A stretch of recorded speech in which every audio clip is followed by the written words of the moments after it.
I was changing my daughter the other day, and she's too old for diapers now, but she's still in them, and it's bad because this kid does not poop. This kid craps. This is not okay anymore. I was changing her diaper the other day. It was like a 48-year-old alcoholic man's shit in her diaper. Like, she was out all night drinking Jaeger, and she went to Denny's and got a Grand Slam. Ate half of it, got in a fight in the parking lot, and passed out in a Pontiac and herself. And her friends drove her home with the windows open and dumped her on my lawn. And now I gotta clean it. And it's crazy. And you can't even react. You can't go like, what the fuck? That's disgusting. You can't, you'll fuck them up about their own shit. You gotta be nice. You open her diaper, it's just chaos in there. It's just bananas. It's just, every amazes me. I'm never used to it. Everyone, I'm like, okay, wow, what is that? You have been eating diarrhea for a week, I think. Because that's awful.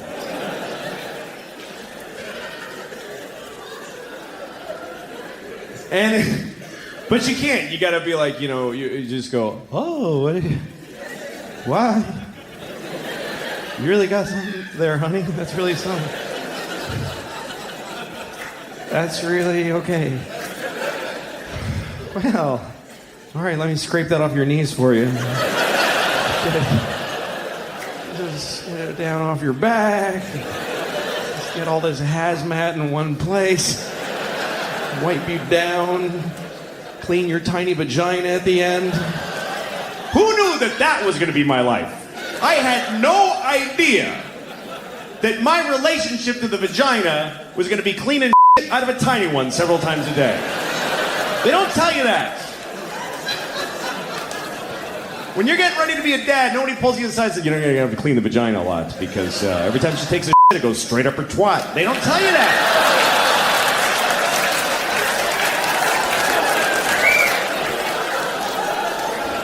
Nobody tells you.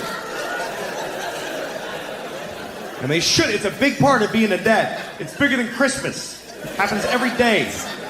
And you got to get it right, front to back. It's very important.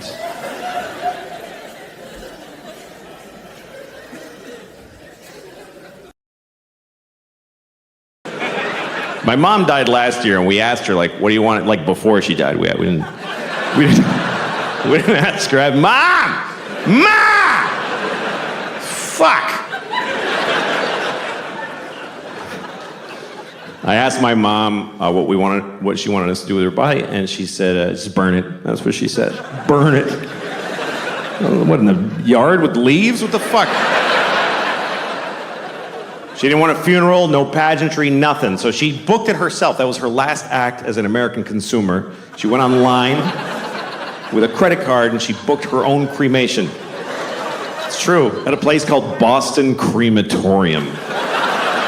Just this place that burns bums and dogs all day. And they just folded my mom and did a workload. We didn't even know, just this guy showed up. I'm here for you, Ma. All right, Sully, she's in there. And he went in there to prepare her. My sisters are waiting in the hall, and he was in there for a while. I didn't say anything. I'm just saying he was in there with my mom for a long time. That's all I'm saying. And also that I was worried he was fucking my dead mother.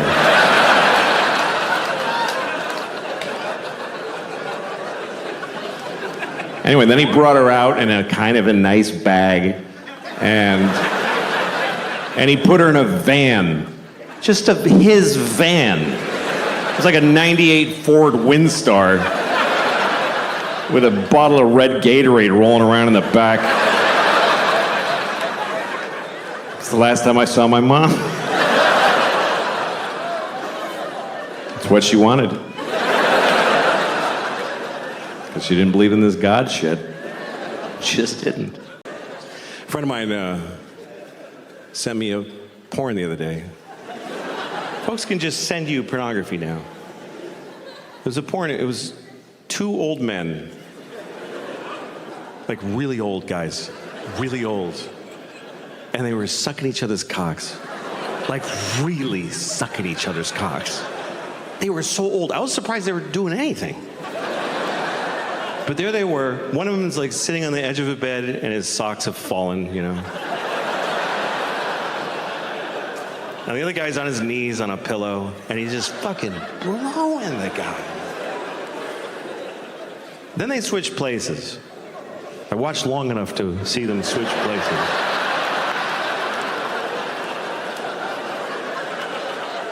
And when the second guy was done, I called my friend and said, "Why'd you send me this?"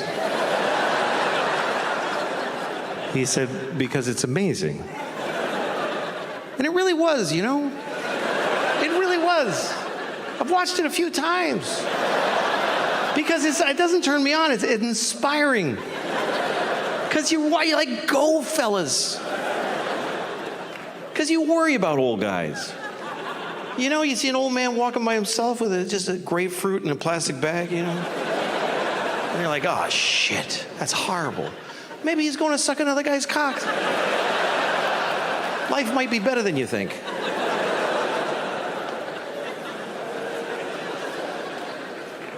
It's interesting because porn used to be like you go find your thing, you know? But now you go to a porn site, it's everybody's stuff. You can put in a search word to narrow it down, or you can look around. Find new things. I saw a fart porn one time. So fart porn. I never thought I'd be turned on by farts. I'm not interested in farts. Farts are okay. I'm farting right now. I've been farting this whole time. And I didn't want to watch it because it was a fart porn. It was because of the title. The title is what got me. The title was, "Nice Girl Farts in Your Face." Who's not going to watch that? Nice girl farts in your face.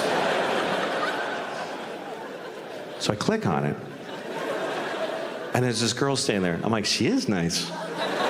She's totally nice. Just a nice girl standing there. Pink sweater with little blue buttons on it.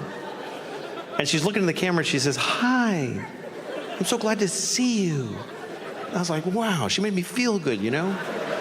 And then she turns around like she's reaching, she goes, "I gotta show you something I bought." And she's reaching up and all of a sudden, and I was like, oh my God. I mean, it was in the title, I knew it was gonna happen, but I was like, oh my God. She just farted right in my face. She seemed so nice. But the best part is when her reaction, because I thought she would be like, "That's right, I farted in your face." But she wasn't. She was like, "Oh my God. Oh my God, I'm so sorry. I can't believe that happened." I've never been that hard in my entire life. I was so excited. Because I realized it's not really about the fart. It's about the shame. It's about the sexy shame of a truly nice girl who just thunder farted right in your face, and she regrets it. Here's the worst part. I can't find one that good again. I can't. They're never that good. I've been chasing the dragon on this fart porn for months. It's just always some bored chick. Hello. Like, come on. Tighten it up, would you? A little bit?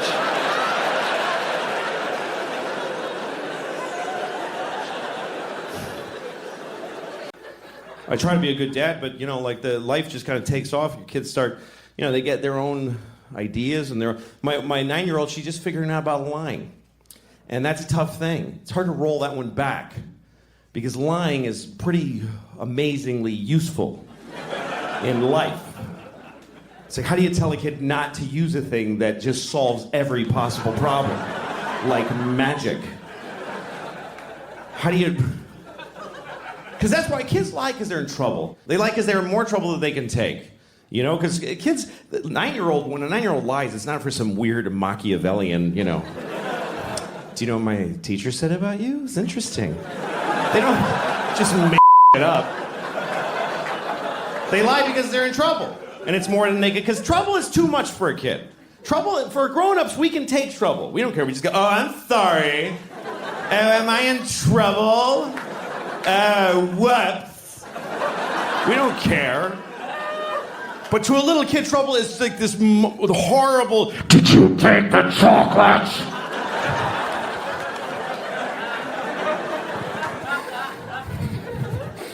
And she did, and she doesn't know how to handle it. Did you take it?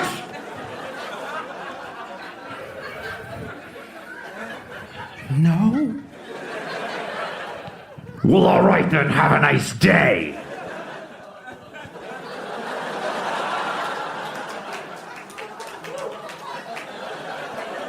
How do you then tell her, yeah, don't ever apply that perfect solution again to terrifying things? Mark Twain once said, a man who always tells the truth doesn't have to remember what he said. And that's great. But Mark Twain also said there once was a big black guy named Nigger Jim. So, I don't know if 100% of the things he said were perfectly awesome.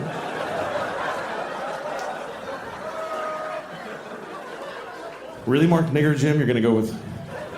That's the best you could do. To name the... Yeah, got kind of a nice ring to it, Nigger Jim. Yeah, well, it's a little on the nose, isn't it? Could have called him Black Mike. I mean, just a little... Take it down one notch of the... Thanks for that, Mark.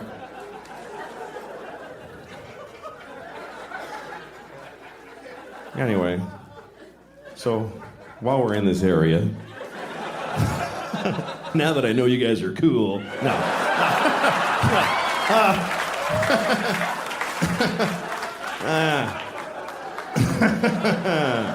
No. But.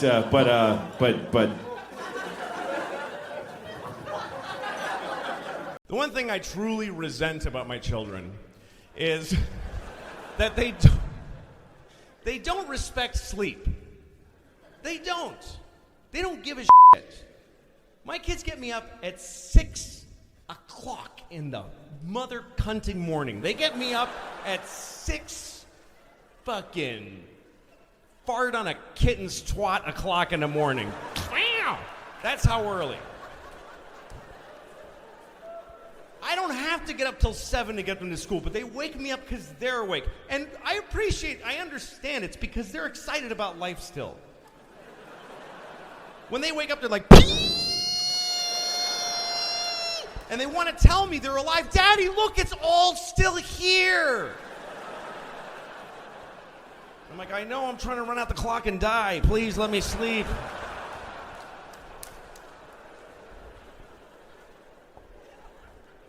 And at 6 in the morning, I am sleeping, man. I am sleeping a beautiful sleep. I am sleeping a deep, dark African sleep. I am fathoms deep in a river of warm chocolate, just and sleep is like an ancient with 20 tongues just blowing me like perfectly. And she's speaking a dead language.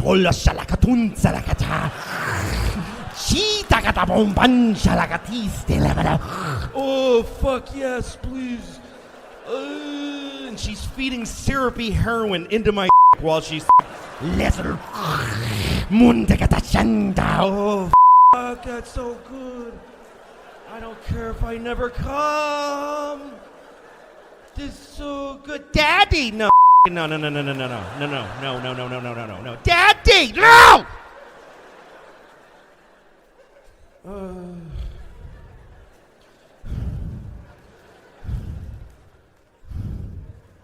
I walk around my apartment. I can never see out of my right eye till about 10 a.m. It's totally clouded. I have a doctor friend, I told him that, he's like, I've never heard of that. Just... What was that? Oh, I have two. Why the did I do that? That was dumb. Why did I that lady all those years ago? Could be sleeping right now.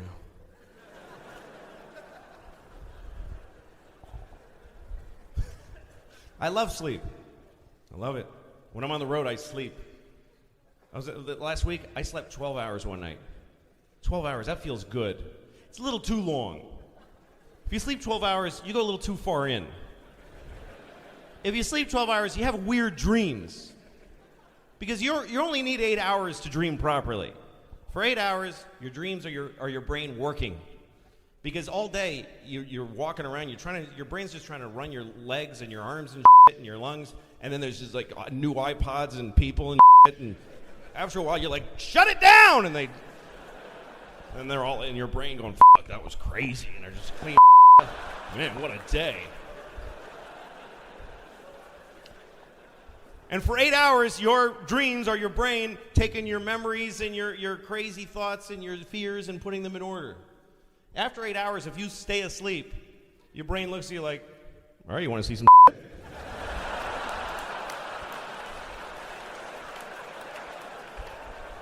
I mean, if you want to f*** around, I'll show you some shit. I got some shit here.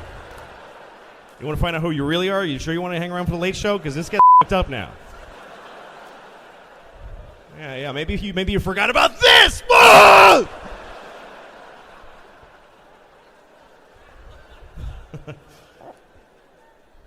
My dreams are always something really weirdly repetitive and small and upsetting. Like the other night, my dream was Gene Hackman making me put a rock in a bag over and over again. That was the whole dream. Put a rock in that bag.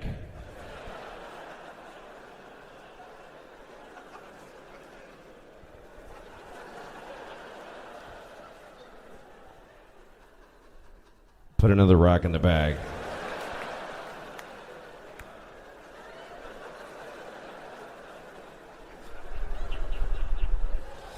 I wake up with just pee all over me.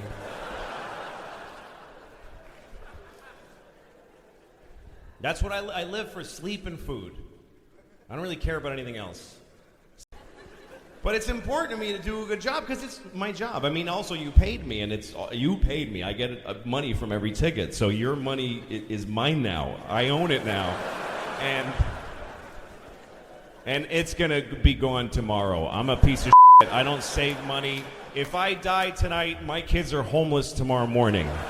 Someone's gonna wake them up. Your daddy's dead. Get your shit and get out, because I don't save money. I think it's arrogant to save money. You shit it out. Money is like oxygen. It's not my money. It's the money. I could die tomorrow, so it. I spend it. I didn't buy my mom a house. You're supposed to have that musical montage when you get a TV show where you take your mom to the... Oh, look at it.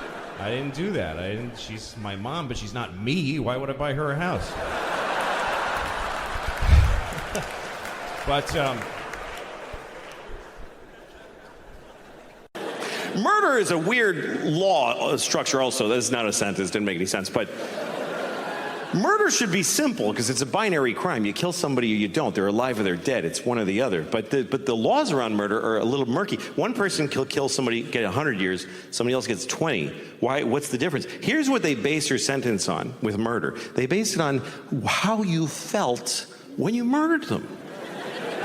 That's weirdly important. They say, okay, you shot him in the face. But what was up with you, man? Like, what was going on? Like, come on.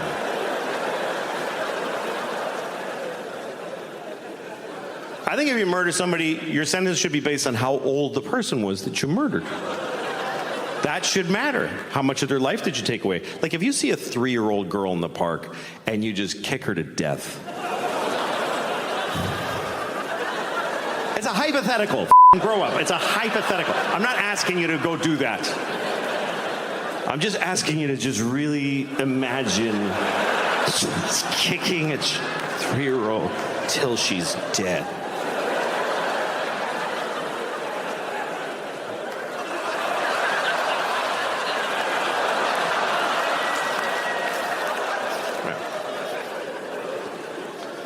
If you kill a 3-year-old, you should do a lot of time.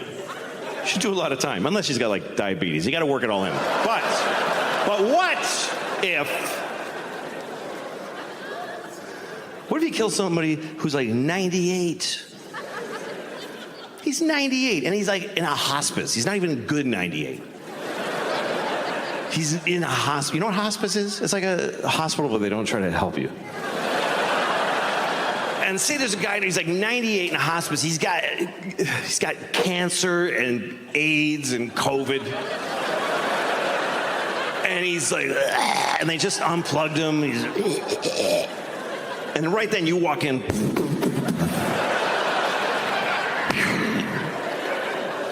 Shoot him right in the face. You should get like 5 minutes for that.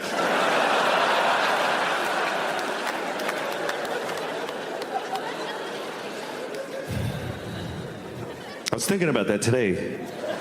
I was, because I'm going to see my dad next week. And my dad, let me tell you something, okay? My father is not in a hospice. My dad is in a facility being kept alive. For whose benefit? I don't get it. It's just and they just put food in and just, come on, keep going. Like, what does he have, a secret he hasn't told yet?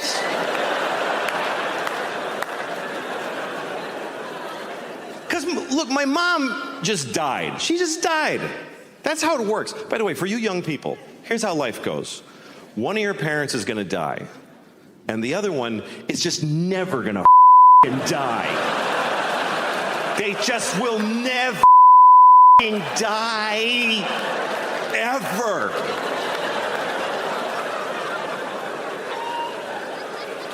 And guess what? It's not the one you wanted.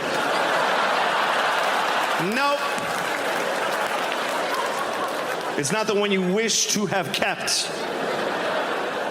It's not your good parent. Nobody's got two good parents. You have a nice one and a shitty one. And the nice one just dies, because that's what nice people do. I'll just die. I don't want to bother everybody.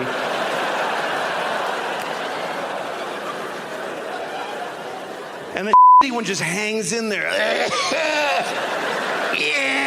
I'm still here. Another day of this. Why? What the for the long life? You can live too long, I think. You can live too long. Some people are 100. Get the out of here. Nobody knows you.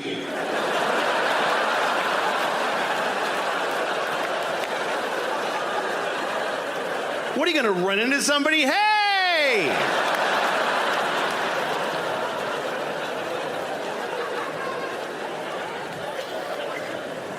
Some people are even older. Some people are, you ever read about the oldest person in the world? There's always an oldest person. And sometimes you read about them because the other one just died. That's when they tell you that there's a new oldest person. Last one I read about was 114. 114, he's a teenager after 100.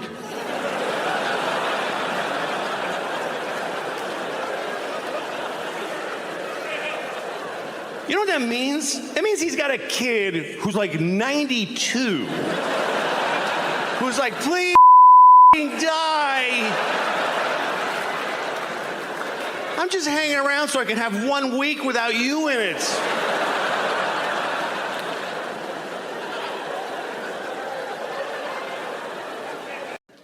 I used to date a woman who was a vegan, so I had to her with my substitute. And remember when meeting a vegan was weird? Remember when that was like a strange thing? Like, oh, what is that? Like, you probably met your first vegan in the 90s. You had like a dinner party, and somebody brought a vegan. And they said, just so you know, I'm a vegan. And you're like, I'm sorry, you're a vegetarian? And they're like, no. Like, all right, what is the thing? And they tell you all, okay, yeah, I have no food for you. You can eat a napkin and paper, I don't care. But then you met another vegan, and you're like, oh, okay. And then now they're everywhere. Now, who cares? There's several vegans in restaurants and whatever. It's kind of like gay people, sort of a similar trajectory of growth and acceptance in the culture, you know? Gay people and vegans have a lot in common. Like, they both have to tell their families at Thanksgiving. That's when they have to tell them. And dad gets angry. Your mother worked all night cooking that turkey, and you're telling me you're a faggot? You know, it's drama. But those are the old days. Things are better now.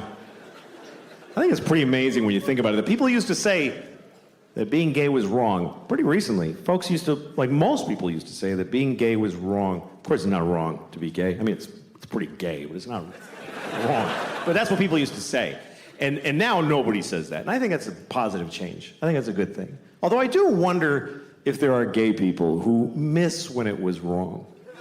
Maybe there's a few who miss when it was, because wasn't it a little more fun when it was like, this is crazy? Like, didn't that give it a little zhuzh, a little, I could lose my job, oh. Because now they're like everybody else, which is great, and they can get married, that's terrific, but is that fun to your husband at your house? Wasn't it more fun to be in an old nightclub at 4 in the morning, like, I'm breaking my mother's heart. Oh, yeah. I don't know. I don't even mean just gay people. Just some people like when sex is a little up, you know? Some people like when sex is a little all right. No. All right, you want to talk about it? Should we talk about it? Yeah, all right. I don't mind talking about it. Okay. Here's what I'll give you some advice. Here's some advice that really only I can give you. Here's my advice. If you ever ask somebody, can I jerk off in front of you? Just let me finish. Let me finish what I'm saying. Okay. If you ever ask somebody, may I jerk off in front of you? And they say yes, just say, are you sure? That's the first part. And then if they say yes, just don't do it. Just don't do it. Because look, whatever you're into, okay? Because everybody's got their thing. Whatever your thing is, I don't know. You all have your thing. I don't know what your thing is. You're so lucky that I don't know what your thing is. Do you understand how lucky you are that people don't know your thing? Because everybody knows my thing. Everybody knows my thing now. Obama knows my thing. Do you understand how that feels? To know that Obama was like, good Lord.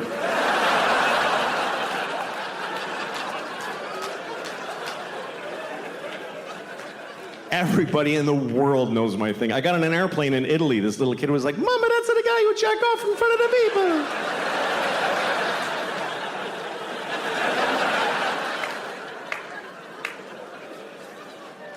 So whatever your thing is, I don't know what it is. Maybe you can't come unless you have your father on speakerphone, whatever it is.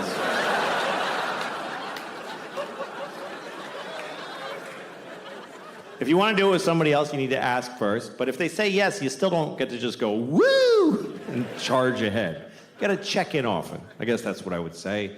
Check in. Because it's not always clear how people feel. Like, men are taught to make sure the woman is okay. But the thing is, women know how to seem okay when they're not okay. So you can't just look at her face and be like, yeah, her eyes are dry, we're fine, let's just keep going. You got to check in. Because communication during sex can be very confusing. Like, sometimes you're with a woman, you're having sex, she's making noises, she's going like, ooh, ah, and you're like, oh, she loves it. Not necessarily. Sometimes they're making those noises just to get through it. Because it's easier to go, ooh, than to say, I hate how you f*** me. Honestly, it's awful. So she goes, ooh, baby. It's kind of like a Negro spiritual. It's sort of similar. So to assume that she likes it is like if they heard slaves singing in the fields and you're like, hey, they're having a great time out there.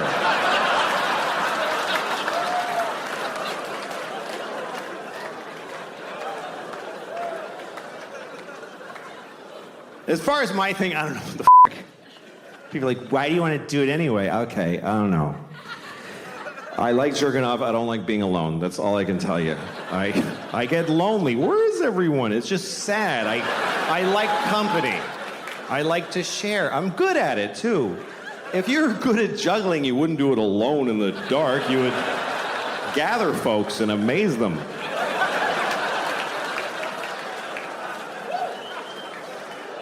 Anyway, that's all I'm going to say about that shit.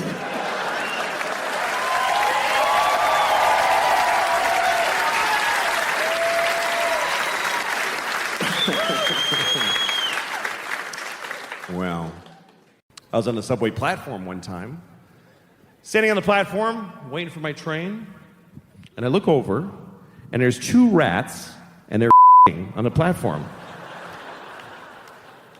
Never saw that before. Two rats, and I watched them. Because you can watch rats fuck, it's not a big deal. You don't have to go like...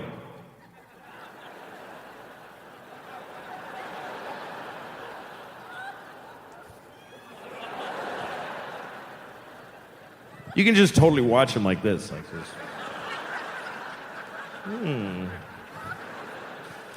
Anyway, I watched the rat because I was curious how they do it. There's nothing surprising about how they do it, by the way. It's not like she's on top going,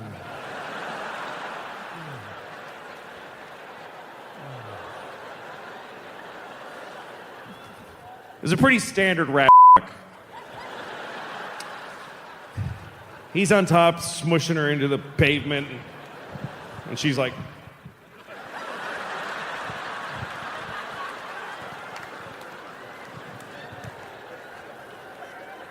So I'm watching him. I didn't miss my train, just like while I was there. Because I was curious. I wanted to see what it's like when he comes. That's what I wanted to see. I realized he's gonna come at some point. I want to see what it's like when a boy rat comes.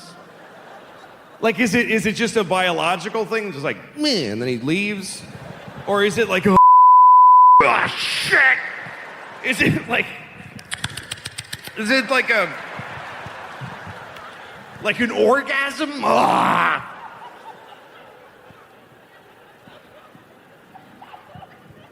I told that story to a friend of mine, and she said, well, what about the girl rat?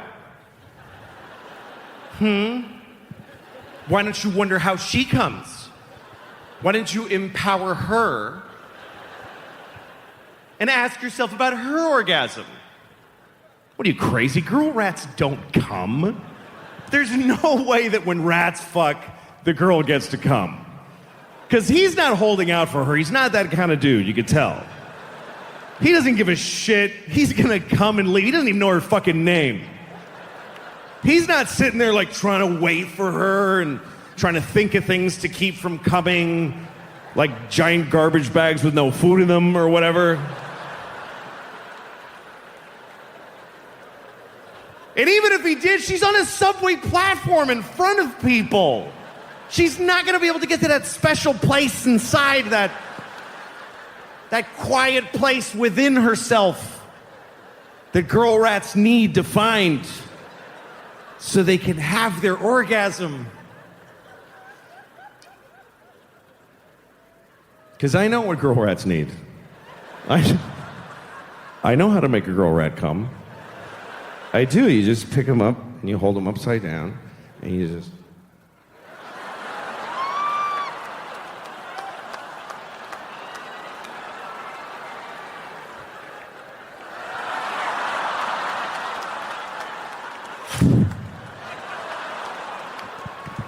Yeah, my dog died recently. I had to tell the kids that the dog is dead. That's a tough thing, telling your kids that the dog died. You got to tell them at some point. You can't just keep going. What? No, where you go? Well, there he goes. I don't know. He's that little scamp. You go get him. Told my kids the dog died, and we dealt with it. And I was proud of them how they expressed their feelings about it. They cried. I was proud of them how they dealt with their feelings and what they said about it and how they processed it. And I realized this was a positive thing. That's how you start thinking as a parent. A lot of things you don't think of would be positive really are because a dog dying is an opportunity to deal with death with your kids. It's like a dry run for grandma. It is. It is. Dog dies, you talk about it, you deal with it. Later on you go, so you know all that stuff we talked about the dog? Yes, so grandma now. Mm-hmm. All the same stuff. That's right. All right, go brush your teeth.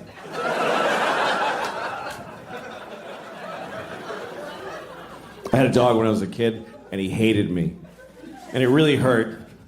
It's a true story. My dog hated me. And I wanted a dog so bad. I was like 10 years old. I used to beg my mother for a dog.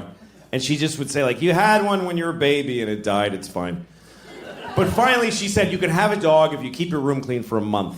And I was so excited because I was like, I'm getting a dog. I told all my friends, I'm going to get a dog. All I have to do is keep my room clean for a month. I lasted about a week and it just went to shit. I couldn't do it. And I tried like 3-4 days. I couldn't do it.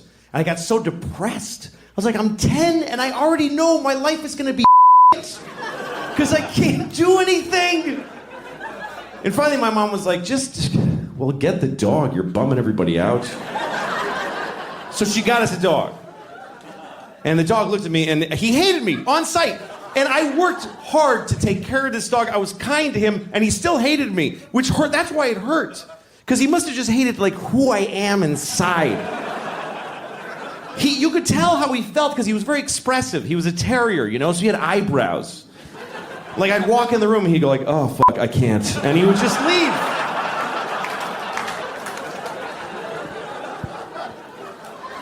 I would take him for a walk and I had to use a leash and I didn't want to use a leash. I want to be one of those cool guys with a dog that just comes along. You know, those guys always got like a suede jacket with patches in it and like scratchy hair. And he's like, hey, and gets in his old pickup and he's like, come on, dog. He goes like, you know those guys that can whistle, that cool whistle? Whatever. Woo! And the dog jumps in the back and they both get laid somewhere because they're both so cool. That's what I wanted.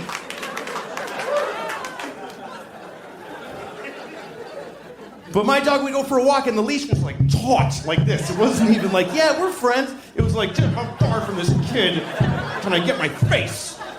He would be choking himself the whole thing.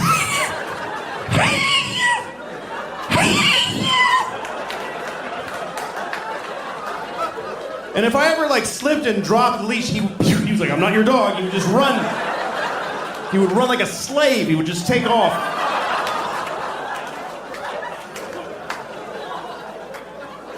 That's how he ran. It's an apt description. That's how he ran. He didn't run like a deer. This is how deer ran. He ran like this.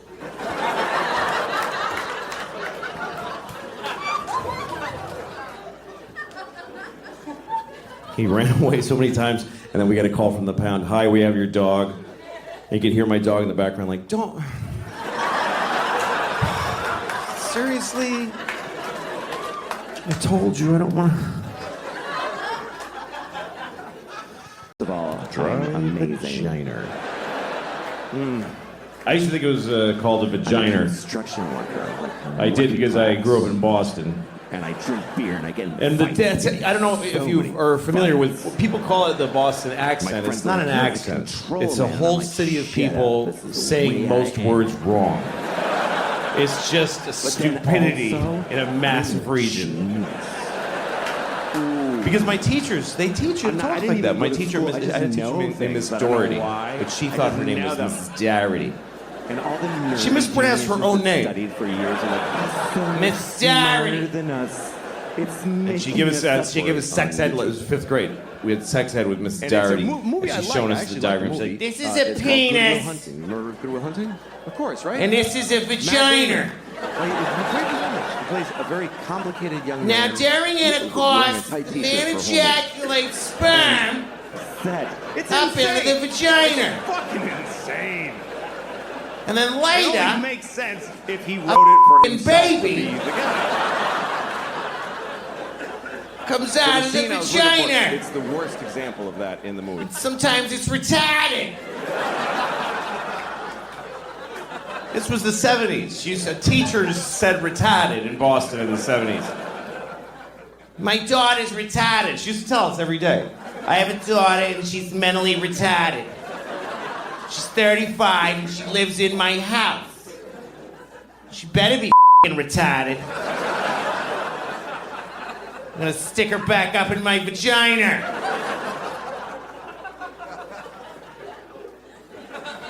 So I thought it was called a vagina until I was like 25. And I remember thinking it was like it's a vagina. It's like a thing that vagines, you know? Like you use it to vagina. I got a vagina in my driveway. I don't know, like, just got to vagina this new table I just made.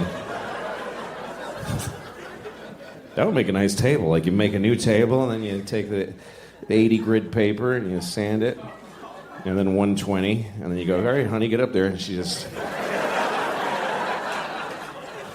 It's like old, like one of those Danish tables, or like a, ooh, nice old Italian table. This table is very smooth because my wife have a very juicy boozy, and she vagina the table. And my family, we do this for generations, and we vagina. All right. I've been thinking about my memories because I have kids now. And my kids are at an age where I remember being their age. I remember being a 6-year-old. I remember being a 9-year-old. And that's a big threshold that my kids have crossed, is that I remember being their age. Because when you're raising kids, you're not raising the kid in front of you. You're raising the grown-up that they're going to be later. And I was a kid once. When they were babies, I didn't really relate to them because they're babies. A baby is not going to remember shit that is happening to it. If you have a baby, keep it alive and enjoy yourself. But really, the baby it's not going to matter. A baby is not accumulating anything. It's like an Etch-a-Sketch that you shake every day. It doesn't matter. You go up to your baby, you can go up to your baby's face every day and you f*** you, baby, like right every day, it wouldn't matter. Hey, baby, dad. Yeah, baby, dad. You do that every day, wouldn't matter. I mean, they'll grow up with a general sadness inside, but they won't actually remember. Why? And memories are weird because memories get distorted by who you are now and who you were when you experienced them. Like, I remember when I first started doing stand-up, I was living in Boston, and there was one club that was owned by a gay guy. And my memory is that guy was always trying to f*** me. That's my memory. I've carried it for 20 years. There was a gay guy tried to f*** me all the time. And recently I caught up with an old friend of mine from those days who I hadn't seen in years. And we started talking about different people, and he brought him up. And I said, that guy always used to try to f*** me. And he goes, he did? And I was like, yeah. And he goes, really? Did he like take you to his house or something and really try to physically? No, it's just that he, you know what I mean? He's trying to f*** me all the time. He's like, well, did he say that he pushed you and, you know, say stuff all the time and make you uncomfortable? No, it just was. And as we went through it, finally the truth that came out was the whole story really was there once was a gay man. That's it. That's really what happened. He was gay, I was 19, and now he tried to f*** me all the time. Like, I went through life with that. But I was trying to remember, what is my first memory? Like, how far did my memories go? And I remember my first memory, I was 4 years old, and I was standing in front of my parents' house, and I was in my pants. I was just a massive, terribly painful shit. And I was halfway through the shit. That's my first memory, is being halfway. The first half of the shit, I don't remember it. That's still in the ether of infancy. The center of this shit was so wide that I actually came online as a result of the anal pain that I was experiencing. It actually awakened me into the stream of consciousness I'm now living. That's how my life started. That's who I am.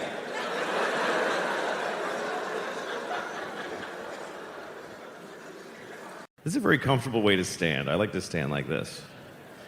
Sometimes I stand like this. This isn't comfortable, but it's a tiny bit entertaining. Because it makes people look at you. I don't know why that bothers me. That's a little weird. I mean, it's not crazy like standing like this, and it's not normal. It's just a little... You see people looking at you. What is it? Why is he... I do that when I have to go to places I don't like to go, you know, like CVS. I hate CVS, but sometimes you got to go in there. That should be their slogan. CVS. Sometimes you got to come in here. Where else are you going to get your wart Band-Aids? And that stuff for your dry vagina. Dry vagina. I used to think it was called a vagina when I was a kid because I grew up in Boston. Shut up. I don't care. In Boston, they have something they call the Boston accent. It's not an accent. It's a whole city full of people pronouncing most words wrong. It's a regionally agreed upon stupidity. And I was raised to talk like an idiot in Boston because the teachers talk like that and they teach you to talk like that. I remember my 5th grade teacher when we did sex ed, she was like, she was like a diagram, she was like, this is a penis and this is a vagina. Now during intercourse, the man ejaculates sperm into the vagina. And then later, baby comes out of the vagina. And sometimes it's retarded. Yeah. It's sad when they come all mentally retarded. I grew up in the 70s and teachers said retarded. Some people are retarded.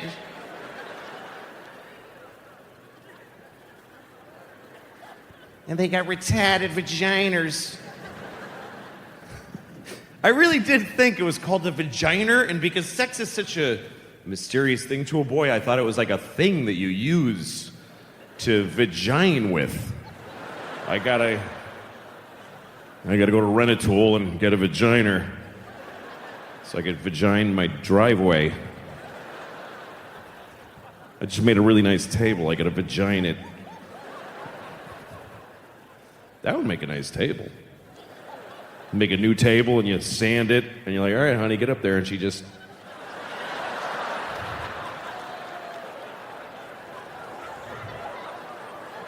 And you go, ooh. You don't even poly or anything. That's nice. That's like the old way to do it, you know? This table is very smooth because my wife have a very juicy boozy and she vagina the table is a long time. That is nice. Wow. Thank you, Mr. Tedescalate-Tinioni. Here's the thing, men, our biggest fear in life is that we're gonna get caught being a kid. That's every guy's biggest fear. Even if you would never do it, every guy's like, that's what's gonna happen to me, I know it. It's like being afraid of sharks when you live in the desert. Like, I don't go to the ocean, but it's gonna happen. Because it's a fear not based in its likelihood, but in how horrible it would be if it happened. Because when they catch a pedophile, holy but then also, holy it's brutal because we're scared. We're so scared of pedophilia I didn't even go to it's school. here and it's not going anywhere. That's a fact. It's not like there's a finite amount of pedophiles, and we got the last one. Geniuses that studied for years are like, no, they keep it keeps happening every generation. There's more. Some of you have kids, and some of them are going to grow up and kids. They might, you know. And it's a movie I like. Okay, no, of course, not yours for some reason, but They're coming from someplace. Great performance. He plays So, a very complicated young Any man real solution has to wearing a start tight with the t-shirt basic for a reality that there will always be And- pedophiles. That. It's Not a insane. great thought. I understand it's not an Fucking uplifting. insane. You wouldn't put that on a fridge magnet It only makes sense if he wrote it for himself to be or on the your guy. screensaver at the office. So the scene I was looking for, There will it's the always worst be example pedophiles. of that in the movie. Hey, where's Jim? He's not at his desk.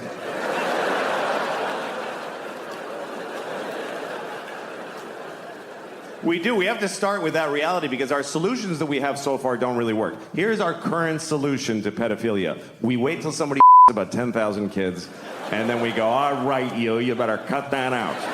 That's pretty much it.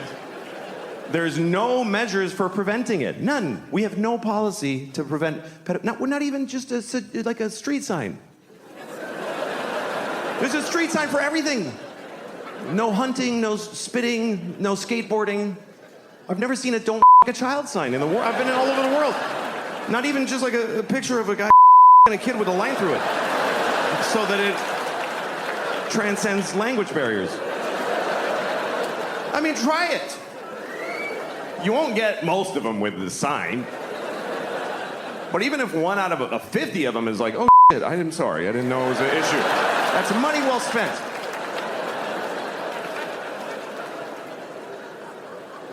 There's things that might work and we don't even try them. Like, is anybody working on very realistic child sex dolls? Okay, then let them f- your kids forever. If that's better, I'm so sorry for suggesting something that might actually work. Oh no. Let them f- both my sons, but don't make a doll. That would be distasteful.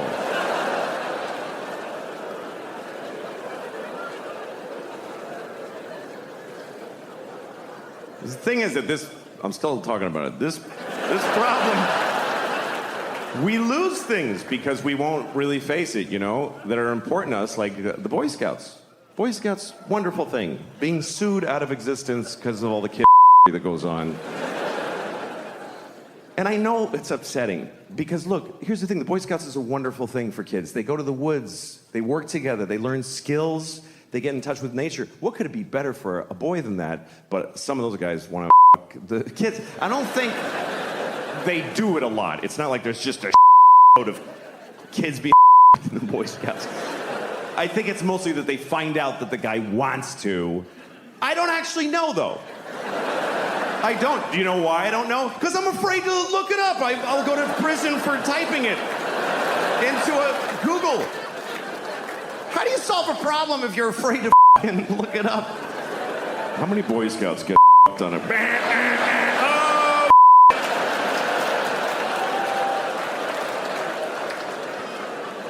Every time I move, I gotta tell my neighbors that I looked that up.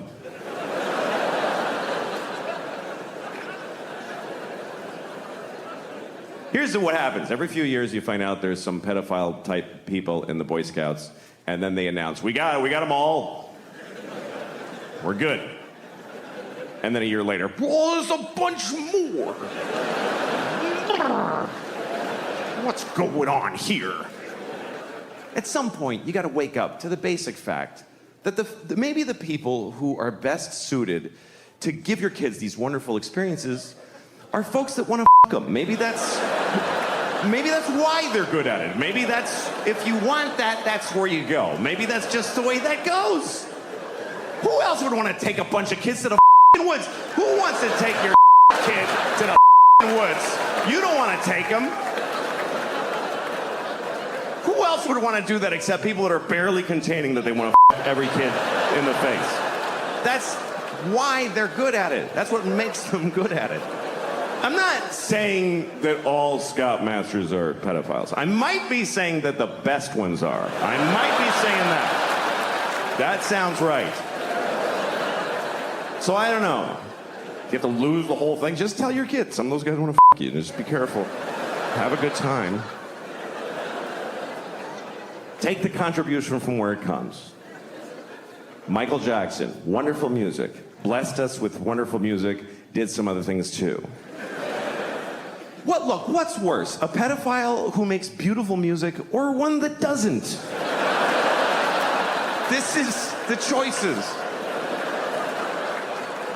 No pedophiles is not on the menu.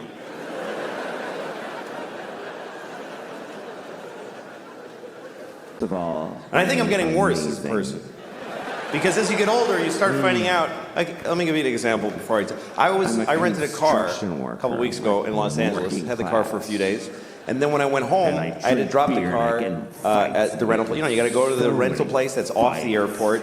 Give them the car, give them your thing with the mileage. You got to get on a bus and then go to your terminal and check in. I was late and I was worried about missing my flight, so I knew I had no time to do any of that. So I never did this before. I just drove my car right to the terminal and just left it there. And I got him. I didn't even go on the plane. No. And once I was on the plane, I had a little moment. I called Hertz and I said, "Hey, listen, your car is sitting out in front of Terminal 4, and the keys are in it. So that's where it is." And the guy's like, "You can't do that. You have to return it to this location and then get." And I go, "Well, I didn't do that already." It's a movie I like. And now I'm leaving California. So if you want your car, you need to go to that place where it is. Matt Damon. And he was like, "Oh, Jesus, man. All right. We'll get it." And that was the end of it. It's insane. And I realized I could do this every time. Every time I rent a car, because of course they want you to do all that. But if you don't, they still want the car back. They're gonna send a dude. So the scene I was looking for. You could drive a car till you don't want it. Just get out of it while it's moving and just walk away. Well, I don't feel like being in that car any longer. Just call Hertz. Hi, your car is drifting into the intersection of 28th and Broadway. If you're interested, it's now your problem. But see, this is a terrible realization. Because you should act in a way that if everybody acted that way, things would work out. You should, because it would be mayhem if everybody was like that. And most people kind of don't care. Most people are very selfish. Most people don't give a shit what happens as long as they get to do their favorite thing. People don't even want to back off from their favorite thing. They won't even do their second favorite thing. Like, you ever seen somebody like they're at an intersection and they want to make a left, but they're in the all the way right lane because they messed up. So now here's the guy. He's in the right lane and there's a lot of cars, like 6th Avenue, like a lot of cars, and he wants to make that left. So what does he do? He just does it anyway. He just goes ahead and he just shoves his car through everybody's life without any... And everybody's beep, honking and outraged, and you always see the guy go, I have to. There's no other possible thing I could do. What else could I do except go up one more block and then go left and take 4 seconds? That's not my favorite way, though. That only meets 99% of my criteria. But I'm selfish.